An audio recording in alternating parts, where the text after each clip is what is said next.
Hey everybody, it's Shadowstar and Crystal, and this time we're starting a brand new show, Constantine. The interesting thing here is... Everybody is freaky. No, I was going to say, you have never seen this before. Yeah, but I think this is my first review where I'm completely blind. And I will say, I have never seen more than maybe the first 2 or 3 episodes, so this is almost blind for me. Okay. So very soon, we will be having a review where we're all blind. This show is so freaky. Yeah, I was really... I know you weren't interested at first, but now I'm really curious to see what you'll say in this review. So... it's more fun to talk while we're watching it, because we cracked so many jokes. That's the thing, it's fun for you, because you've never had to review something where you know nothing. Yeah, I never know what's going to be important. That kind of makes it fun. But yeah, getting to our main character, he's interesting, I guess, because just the way he puts things bluntly, it can be funny sometimes. Exactly, that's it. Although you've never seen the show, obviously you've seen Constantine in other shows, so that's about the only thing you had going into this, really. Yeah. But yeah, so obviously, that being the show name, we'll talk about Constantine first. But, yeah. Yeah, he's clearly sort of traumatized from not just when the little girl died and when I guess she got taken by demons or something, but also he mentioned that his dad blames him for his mum dying giving birth. Yeah, so that's the thing. Obviously this show, you know, compared to a lot of other characters, Constantine's one with a very dark and twisted path, as he'll say. But that just makes the show more interesting. But you're right, he does put things very bluntly. But I tell you what I was thinking about when I do this episode is, I know it's not really the show itself, but just kind of the way the show starts off with Constantine and you've got Liv and all that. It kind of feels like a first episode of Doctor Who. That's what I was thinking. Okay. He'd be like the Doctor and she's like the companion. That's what I was, when I saw her, I was hoping that she would be like a constant companion throughout the season. Apparently, things didn't work out with the actress, and that's why she stops after the first episode. Oh, I know, I'm disappointed. Yeah, Some people I was disappointed when they said she's left. I was disappointed too. I actually find it to be more enjoyable than other characters. Yeah, similar to Doctor Who, it helps to have a companion because you need someone to ask questions. But, I mean, we'll have other characters in the show, but yeah, we have Constantine, and yeah, I mean, he's an enjoyable character in my books. Yeah. But yeah, the show makes me curious about, like, symbolism and stuff, because, like, when there was all those bugs, I was curious if the bugs were a symbol for something. But that's the thing about this show is, a lot of times, a lot of things just kind of go unexplained or just kind of, like, they're just there. Yeah. Which happens a lot with shows that's the thing, this show... It's a lot unlike other DC shows we've been watching, which are either grounded in reality or at least try and have a bit of a sci-fi approach. This is just full-blown supernatural. Yeah, this really needs some suspension of disbelief. At first, I wasn't sure about it because I was like, okay, I have to believe that, like, demons are real. And does that mean gods are real? I don't know. But that's the thing we'll get into in this... It's this whole, like, hell underworld type thing. He sends the demons to hell. Yeah, I mean, there is a hell, and we'll be watching, when we see more of Constantine and other shows, we'll be learning that, yeah, in the DC universe, and apparently in the comics, that's how it is. There is a god, there is a hell, and so on. Yeah. And, you know, but, yeah, it's obviously, yeah, it is interesting because that's the thing. The other shows have either been grounded or sci-fi, which kind of goes against the whole supernatural because they're pretty much opposites, really. Usually, sci-fi is all about trying to make it seem realistic, even if it's pretty unrealistic. Yeah, like superpowers aren't real, but they at they least explain try them away. Whereas this is the just... most famous example, Superman, even that has an explanation of, oh, it's got something to do with he's on Earth, he has his powers, Earth's yellow sun, something. But yeah, we talk about Constantine, we talk about his troubled past, because obviously we learn about his past with someone named Astra, which we'll be getting into a lot more eventually. Yeah, he cares about it that much that, when the demon guy said, I can bring her back if you release me, he was going to do it. Yeah. Until the girl looked and saw her for what she was.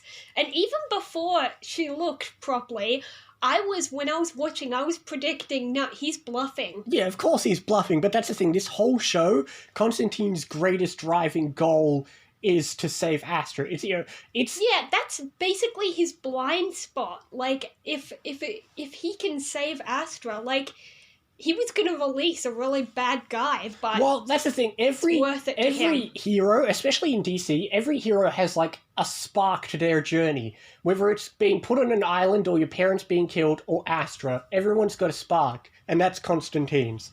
Yeah. But yeah, we do have other characters. They're not as exciting, but at least they're not. No one's exactly a boring character per se. Yeah. Because we do have Chaz and his tech friend Richie. Chaz is just kind of there. He doesn't do anything. Yeah. He's okay, though. Yeah, and then we do have Richie, the tech guy who helps him out, which... Interesting. Is he going to be a knockoff Felicity? Honestly, I have no idea. I don't know whether he's in more episodes. I've only seen like 2 episodes, and I don't remember them that well anyway.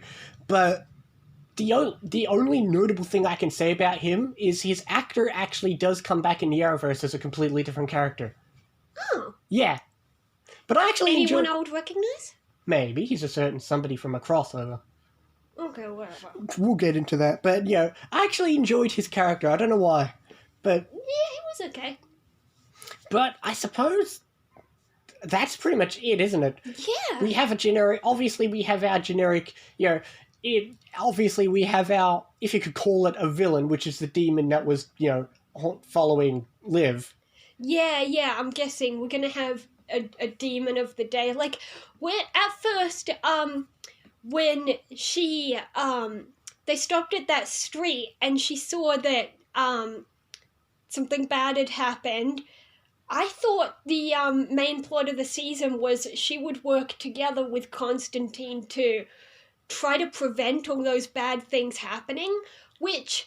I'm still predicting, even without her, because she gave him that map. Yeah, he's still gonna work on all those places she marked. Yeah, I mean that's pretty much at least what I know so far is our going forward. I don't know how much the show's gonna climax or anything, but I don't know. I mean, similar to the first episode of Flash, how it's set up. Okay, there's a metahuman and all that. Yeah, Yes, my prediction, it was easy for me to make that prediction because that's what they're trying to do. They're trying to show us this is the formula. He has a map. Every show's got to have a bit of a formula, and this one's it. But it's just fun to have a show with such a different approach. But one thing we haven't touched on is the episode title, which, despite it being the first episode, is not pilot. Yeah, and. The episode title being Non-Est Asylum, which some of these episode names can get really odd. Yeah, like, that's not really English, although there is the word asylum, which makes me think of the start of the episode, how the guy was... It's like they were trying to convince him he was crazy about... Well, it's like... The weird thing is, as he said, he committed himself... Even though he knows it is real. Yeah, but he was telling the guy, well, you said you could convince me it's not real. I'd love for that to be true. Yeah. But yeah, it's just it is very much an odd, interesting way to start the whole episode and thus the whole show in general. Yeah. But, yeah. But he's not crazy, and I loved seeing things through Liv's perspective. I really wish we could keep her. She was great. How she touched the thing and she could see the world around her. Ah, that was such a good scene. Yeah. The scene where she's got the amulet or whatever, and then he holds her hands, and you just see everything get all grey and everything. Yeah. The only thing it reminds me of. In the Bratz Pixies movie, when they get those glasses and they see the stuff. Okay, whatever. Yeah, I know. It's a weird comparison. If anything, I thought you'd compare it to, like, Charmed or Ghost Whisperer or something. Oh, when the guy, like, froze time, I was thinking of Charmed, because one of them I Does was that thinking count? of a completely different DC show. The guy who freezes time, he calls himself Manny, which I don't know if that's short for anything, but part of me thinks it's short for Amenadiel. Because, honestly, when I see that character, I just think of it just feels exactly like a character from Lucifer. I wouldn't know. I haven't seen Lucifer. You'll see it one day, but yeah. But yes, this show does give me Charmed vibes at times, and also Ghost Whisperer. I've been watching that recently, and I don't know, just the whole spirits and I mean, stuff. yeah, it's spirits, demons, supernatural kind of stuff and all that. Yeah, Ghost Whisperer is interesting. Maybe one day I'll have you watch it. Maybe one day. But I suppose that's it. The only thing resembling a cliffhanger is obviously we see somebody is, got a whole bunch of drawings of John. Oh yeah, she's a stalker. It's, Well- it's Cupid all over again. That's it. That's the thing. I do remember what happens next episode, but that's it. After next episode, I think I'm blind. Okay. So this will be fun, but all in all, that's the thing. How do I rate this? I've nothing to compare it to. I mean, I've had to rate blind shows before too, but what are you feeling about a show you've never really watched? Because obviously you went into this thinking, oh god, what's this? Yeah, I know. I never really cared for the whole demons thing. Whenever I've seen him in like Legends and stuff, I really didn't like him that much, honestly. But now that you've seen it through this perspective, Yeah, I wish he just stuck to his own show instead of, I don't know, his stuff in Legends I don't care for, but I might be able to actually enjoy his show. we'll see. We'll have to see. The show only has one season, so like it or hate it, we only have to watch through 12 more episodes after this. But I'm going to give this an 8. It's a really good first episode. Yeah, I was getting close to that. I'll go 7.5. This is a really good first episode. Yeah, it does its job. The only disappointment was that we can't keep Liv. Yeah, to me that is the biggest disappointment. I don't know why exactly they don't keep Liv, but it is a disappointment because I've heard some people don't like her, but I actually enjoy her. Yeah, she was great. But I guess that's it for this episode. The next episode, do you know what it's called? It's The Darkness Beneath. Ah, yes. Okay. Well, I remember most of the next episode, but that's about it. Yeah, that name could really apply to anything, I given know. how Constantine It works. could apply to literally anything, but I suppose that's it. Yeah.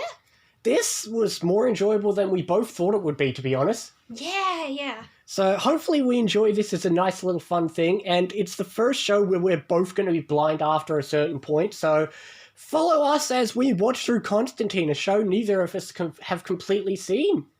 Yes, this is going to be interesting. See you next time for more Constantine, everyone.